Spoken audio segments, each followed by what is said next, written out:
Dober dan, to je N1 studio. Tudi letošnje poletje bo, kot kaže, eno najtoplejših od začetka meritev. Povprečna junijska temperatura je bila v Sloveniji tretja najvišja doslej, od povprečja pa je toplejših že kar 13 zadnjih junijev zapored. To seveda pomeni, da so vremenski ekstremi še bolj izraziti. Suša, ki jo imamo trenutno, bi bila lahko najhujša v zadnjih 50 letih.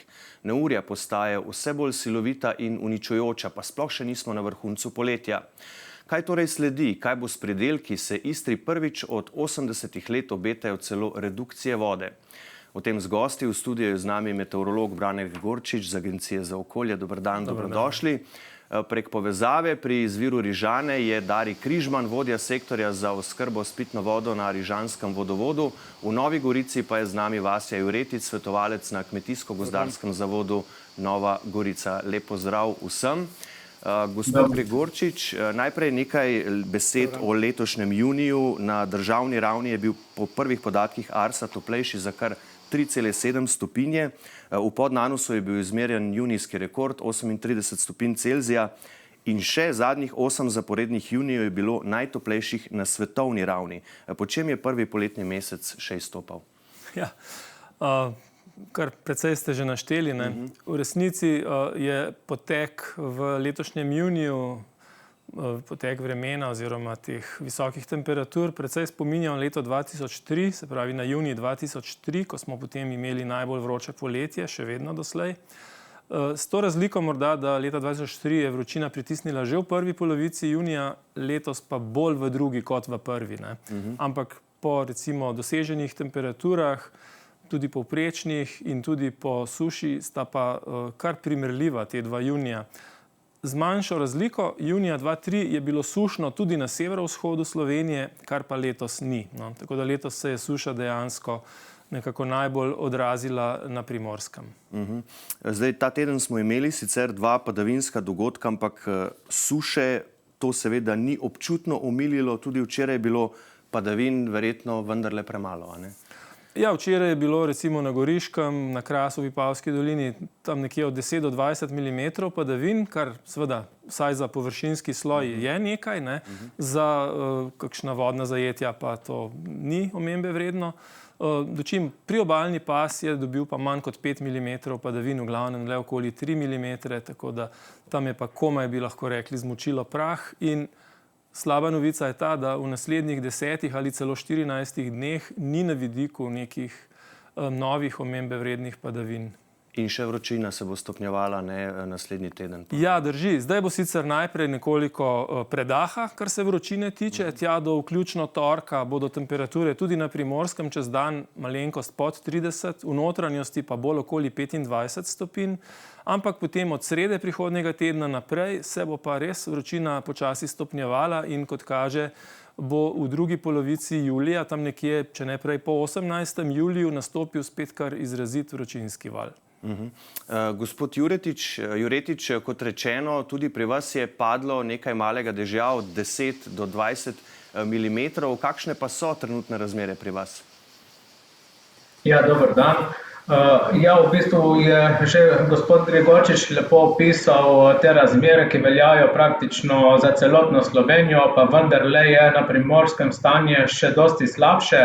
Res, da smo v zadnjem tednu dobili dva vala padavin, včeraj v povprečju tam okrog 10 mm, pa vendarle naj orišem splošno stanje, tako da bodo si ljudje znali predstavljati.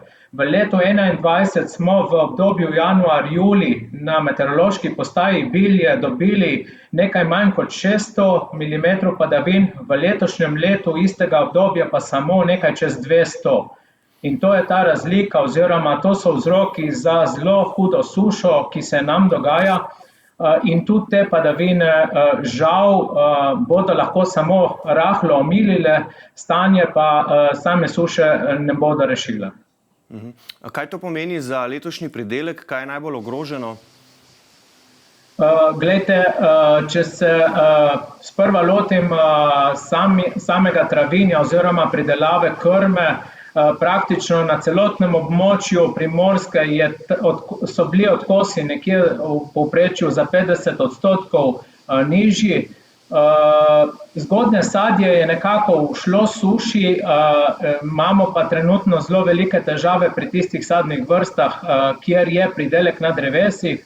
To so praktično vsi breskovi nasadi, slivovi nasadi, nasadi pečkarjev in pa jagodičevja. Tam so zadeve zelo kritične, predvsem v tistih nasadih, kjer žal ljudje nimajo namakanja. Kljub vsem pogojem za namakanje imamo velike težave tudi z velikim namakalnim sistemom Vogršček, ker vemo, da kljub sanaciji je ta žal brez vode, prazen in trenutno se koristi vodo iz reke Vipave, da se to črpa, ampak te ni dovolj in pritiski so zelo nizki in namakanje praktično onemogočeno.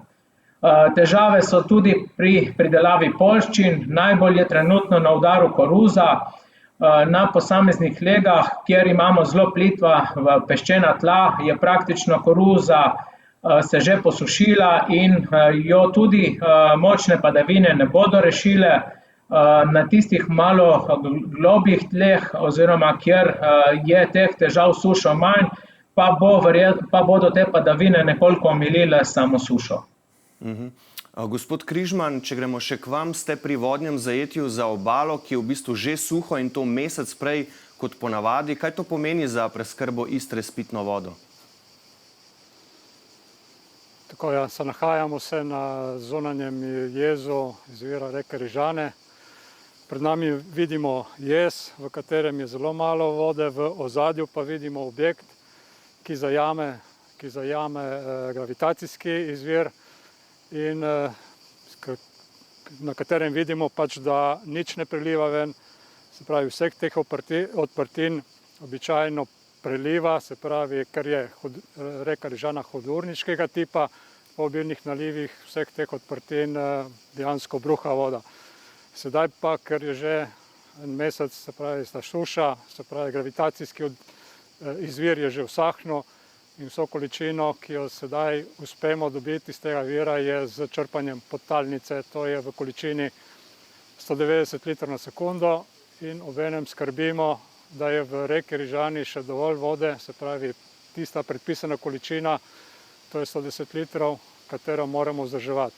V primeru daljšega obdobja sušnega še naprej bo pač ta količina v reki Rižani padala in bomo mogli začeti vračati vodo izpod talja, se pravi to vodo, ki jo črpamo, vračati nazaj v reko, da vzdržujemo ta biološki minimum in ostalo, kar bo ostalo od tega črpanja, nameniti oskrbi prebivalcev slovenske Istre.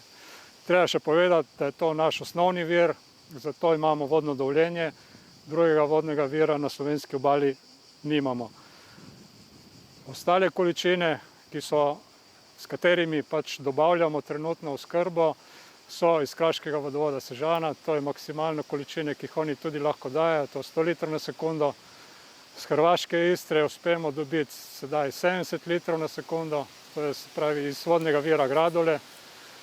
To je 15% pravic te izdatnosti, ki je trenutno na 480 litrov na sekundo. Tudi ta vir je podvržen suši, tako da dnevno smo v kontaktu z sosedi iz istrskega vodovoda Buzet in tudi oni sporočajo pač, da imajo te težave in te količine pogodbene in te pravice so, rekel, dnevno manjše. In imamo še eno vodarno v Sečovljah, se pravi, to je spet na oni strani meje, na hrvaški strani, ki je tudi pač manjša izdatnost, 30 litrov na sekundo in tudi tle bo, se pravi, črpamo iz vodnjakov, ki počasi tudi usihajo in ni za pričakovati, da bo kaj velik izplen iz teh vodnjakov.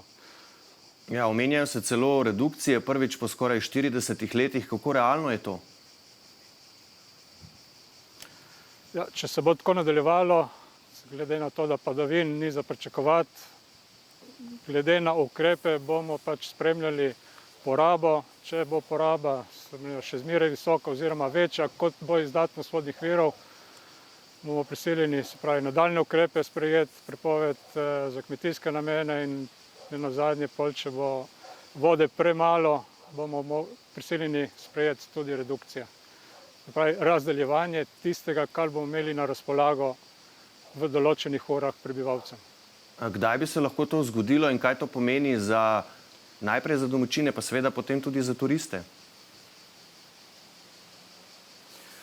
Ja, tega se najbolj bojimo, ne? Se pravi, zdaj smo odvisni od količine vode, ki so v Rižani, se pravi od tega biološkega minimuma.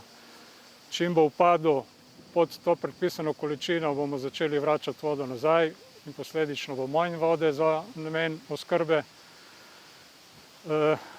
Lahko pričakujemo, da v 20 dnevih se zna tako zaostriti, da bo pač že bomo na tej meji, ko bo treba sprejeti drastične ukrepe. Seveda si tega ne želimo, ampak gospod Gregorčič, saj sva povedala že v bistvu prej, da napovedi kažejo, da kakšnih izdatnih padavin vsaj še 10 dni ne bo, morda celo več, tu in tam morda kakšna ploha ali nevihta, ampak to seveda stanja ne popravi. Potem pa še nov vročinski val. Napovedi nekako za letošnje poletje z vseh večjih centrov so, da bi bilo v totalu seveda spet nadpovprečno toplo. To seveda ne pomeni, da bo ves čas vroče, ampak da bodo verjetno vročinski valovi dolgotrajnejši in močnejši. Ja, žal je tako. Letos je bil zadnji normalno namočen mesec april, potem maj je bil že kar zelo suh in tudi junij. Tako da seveda se potem ta suša samo še stopnjuje. Redka so poletja, ko recimo iz teh sprotnih padavin se nateče dovolj vode, da je za vse potrebe dovolj. Dobro je vedno imeti nekaj zaloge iz spomladanskih mesecev, tako pa tudi snežna odeja ni bila prav bogata in vse skupaj se sedaj seveda tako odraža v vedno večji suši. Zdaj ta vročinski val, ki sva ga že omenila, ki se bo nekako tam po 15. juliju verjetno začel, po nekaterih projekcijah se zna nadaljevati še v avgust, ampak napovedi, ki segajo dlje kot 2 tedna naprej, se lahko tudi še spremenijo. Tako da morda malce optimizma lahko ohranimo. Je pa dejstvo, da v tem juliju bo morda en teden tam malce podpovprečnih temperatur, ostali 3 tedni ali celo malo več bodo pa nadpovprečni. Tako da, ko bomo sešteli junij in julij, bomo na podobnem nivoju, kot smo bili leta 2003, potem bo pa odvisno od meseca avgusta. Vemo, da avgust 2003 je bil zelo vroč. Če bo tudi letos sledil vroč avgust, potem se bomo tudi kot na nivoju celega poletja zelo približali letu 2003, ki ga doslej še nismo dosegli. Čeprav smo imeli že kar nekaj vročih poletij v zadnjih letih, recimo 2019, 2017, 2015 so bila vsa zelo vroča poletja, ampak 2003 ostaja zaenkrat na prvem mestu. Tako da, kar se tiče napovedi padavin, res v naslednjih 2 tednih zaenkrat ni predvideno, nič omembe vrednega, razen kakšne vročinske nevihte. Naprej bomo pa še videli. Potrebovali bi verjetno pač kakšno fronto, da bi recimo temu namakala državo. Ja, leta 2014 je bilo nazadnje takšno poletje s pogostimi prodori teh atlantskih hladnejših in vlažnih zračnih mas proti našim krajem in proti Jadranu. Takrat so se tudi precej pritoževali vzdolž Jadrana zaradi močnih nalivov. Letos te situacije zaenkrat ni bilo, tudi vprašanje, koliko je verjetna. Lahko da včasih potem nekje od sredine avgusta se ta bi rekel, situacija spremeni in pač obrne režim, ampak zato je zdaj pač prezgodaj, da bi špekulirali, kaj se bo recimo v avgustu dogajalo. Gospod Juretič, te napovedi so seveda precej zaskrbljujoče. Kaj sploh lahko storite, da omilite posledice?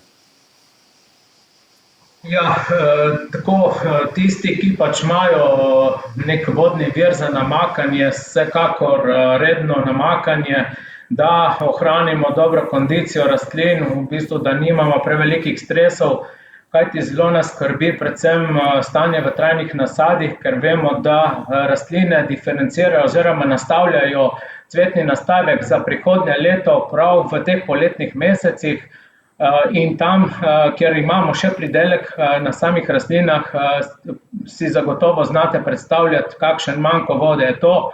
Tam lahko prihaja celo do takih stresov, da se nam dogaja propadanje rastlin, tudi večletni zaporedni stres vpliva na samo stanje v rastlinah in velikokrat se izkaže, da ko rastline 3-4 leta zapore trpijo sušni stres, da pride potem do propadanja samih rastlin. Veliko pridelovalcev nas tudi kliče, kaj narediti, predvsem pri tistih sadnih vrstah, kjer so potrebe po vodi zelo velike in tam je verjetno smiselno odstranjevanje samega pridelka ali pa zmanjševanje samega pridelka na rastlinah.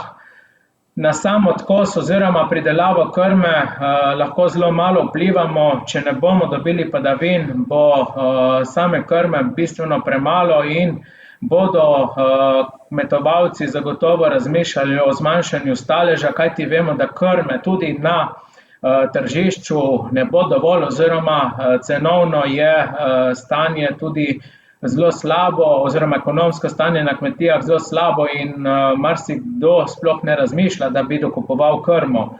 Razen verjetno posameznikov, če bodo mogoče to krmo dobili iz ostalih delov Slovenije, ker smo slišali, da je pač suša bistveno nižja. Veliko težav je tudi v zelenjadarstvu, predvsem z napovedjo sajenja zelenjadnic tudi za to jesensko obdobje, kajti marsikdo je v dilemi, ali bi sploh kaj posadil oziroma posejal, govorimo predvsem o pridelavi kapusnic, pa tudi poznih solatnic, ne nazadnje tudi radičev in vsega ostalega, kar poznamo za dejansko pridelavo čez zimo, tako da smo v velikih dilemah, kako in kaj za naprej. Gospod Križman, že leta tečejo razprave o novem vodnem viru za obalo, tudi vi ste ga prej omenili, ampak mnenja so deljena. Koliko bi sploh zalegel, če so razmere tako sušne, kot so zdaj? Ja, če bi se navezal samo na leto 2003, takrat je bila tudi podobna situacija, s tem, da takrat so nas reševali naši prijatelji iz istrskega vodovoda Buzet, se pravi z količinami, ki so jih imeli več na razpolago, tudi pravice je bilo več, glede na to, da smo imeli pač investitorsko pogodbo. Sedaj pa temu ni več tako in smo vse odvisni od pač trenutnih virov. Želje so, že večletne se Rižanski vodovod prizadeva skupaj z obalnimi župani, da pridemo do novega vira. Prejšnja vlada je pa zastavila projekt akumulacije Padež oziroma Suhorke, ki bi reševala oskrbo obale tudi za potrebe kmetijstva, tudi kot rezervni vir za kraško območje in ilistro-bistriško. In smo v dilemi in bojazni pač, da bo ta projekt, kar slišimo, da so tudi zadržki in pomisleki, spet zaostal in bomo spet na začetku in v bojazni, kako bomo sploh preživljali ta poletja, ki so vsako leto kritična, s tem, da je letošnje poletje še toliko bolj, ker je suša prej nastopila, tako da smo zelo v skrbeh tudi, kako bo v bodoče za to oskrbo na slovenski obali.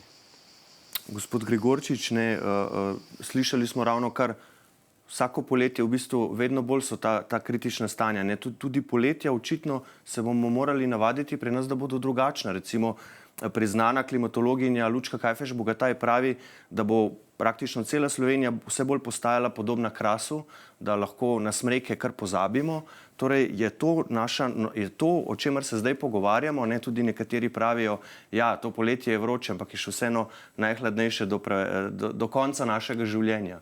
Ja, to so res hude dileme, ne. Očitno gre v to smer, očitno ozračje, vemo, da se na območju Alp in Srednje Evrope, pa tudi pri nas segreva hitreje kot pa globalno. Tako da gotovo bodo v prihodnje še bolj vroča poletja, temu se bo zelo težko ali nemogoče izogniti, tako da treba se na to nekoliko pripraviti, morda malce prerazporediti to oskrbo z vodo iz območij, kjer je vendarle več padavin, to so bolj hribovita območja, kjer se zaradi pogostejših, recimo v teh poletnih neviht, vendarle nateče nekaj več vode, morda iz kakšnih območij v osrednji Sloveniji, kjer je podtalnica recimo bolj izdatna, ne? Recimo predvsem tu mislim na širše območje Ljubljanske kotline, morda bo treba dejansko prečrpavati vodo tudi proti Primorski, kajti tam ti lokalni, bi rekel, vodonosniki verjetno ne bodo zadoščali. Ne. Posebej ne zdaj, ko se razvija spet ta turizem poleti, ko je število prebivalcev na obali, ne vem, verjetno podvojeno ali celo več v primeri z drugimi meseci. Potreba po vodi pa je seveda poleti največja. Ne. Ja, in ne smemo pozabiti, da smo v Sloveniji, ki je v bistvu z padavinami in z vodo dobro založena država. Ja, drži, ampak seveda kaže na to, da bomo imeli verjetno tudi povečanje količine padavin v zimski polovici leta, gledano kot celota, ne. Ampak poleti pa bodo verjetno ti vročinski valovi in suše še pogostejši. Tako da nekako bo treba en tak inženiring v smislu vzpostavitve nekih rezerv vodnih za sušna obdobja in sušna območja. Gospod Juretič, ali to tudi pomeni, da bo treba kmetijstvo na Goriškem in Vipavskem preoblikovati, poskusiti s kakšnimi drugimi kulturami? Kakšna je pravzaprav prihodnost kmetijstva na vašem koncu? Ja, jaz bi se mogoče navezal na mojega sogovornika. V bistvu bo tudi za potrebe kmetijstva potrebno razmišljati v prihodnje o nekih akumulacijah oziroma vodo bo treba zadržati takrat, kadar bo na voljo. Se pravi, ne bomo mogli čakati na poletje, ampak bo treba že čez zimo, takrat, kadar bojo padavine, vodo nekje zadržati v različnih akumulacijah in jo hraniti za namakanje za te poletne mesece.